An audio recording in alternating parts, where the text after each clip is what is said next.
We're going to call this Country Stores or White Privilege 2, because it sounds as if you think there is such a thing as white privilege. And the deal is, there really isn't. We used to live on what we called neck roads, meaning I lived on Statham's Neck Road, and there was no telling where Statham's Neck Road began or ended. We just drove.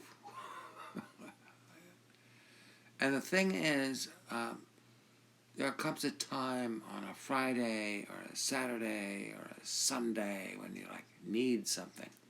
You need salt. You need sugar. You need toilet paper. You need something, right? And so you got to go somewhere, and who has it? Well, it's country stores.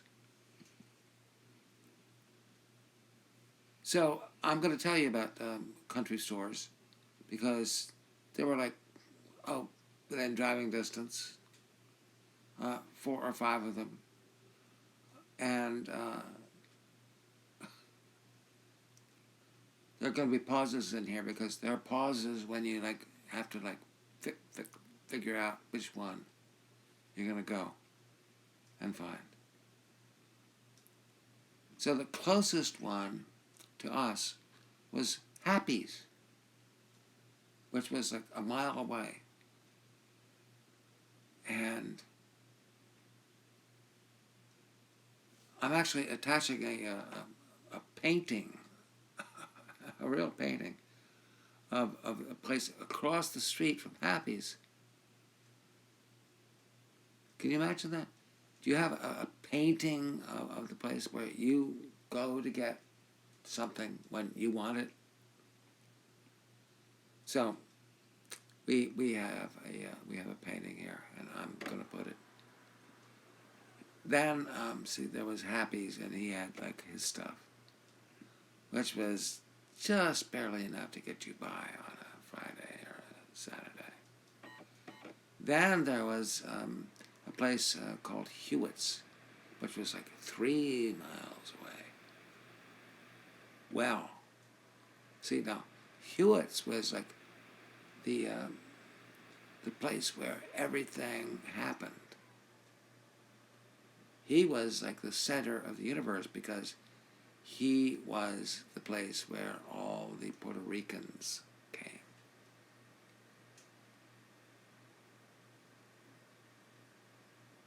Now, yeah, it's this is where the Puerto Ricans were. Now I'm probably going to do a whole piece about the Puerto Ricans.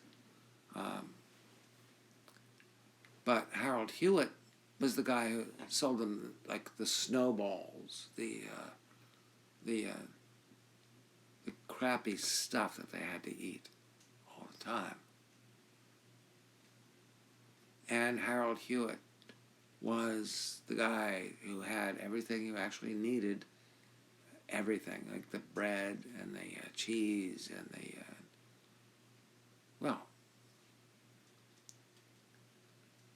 and he always had his gun cocked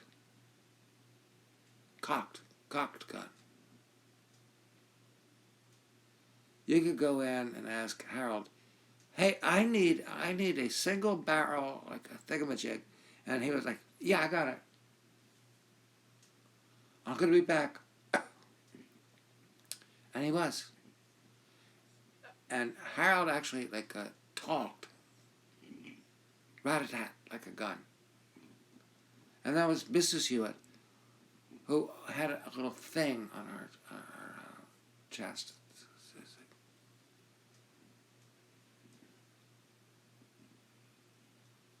She was Mrs. Hewitt. He was Harold. Hi, Harold. Hi, Mrs. Hewitt.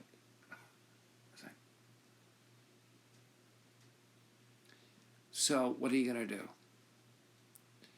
He was in control of his store. He had everything you needed, and he was always the politest guy in the world. It's like, hello, Mrs. Laird. And she was like, hello, Harold. They were right next door to the fire company. He was the captain of the fire company. It's like Harold Hewitt was the guy. Now, I'm going to tell you more about them in the next piece. Because I haven't even gotten to, like, Shiloh. I haven't gotten to, like, the other country stores. But I'm going to tell you more about Harold first.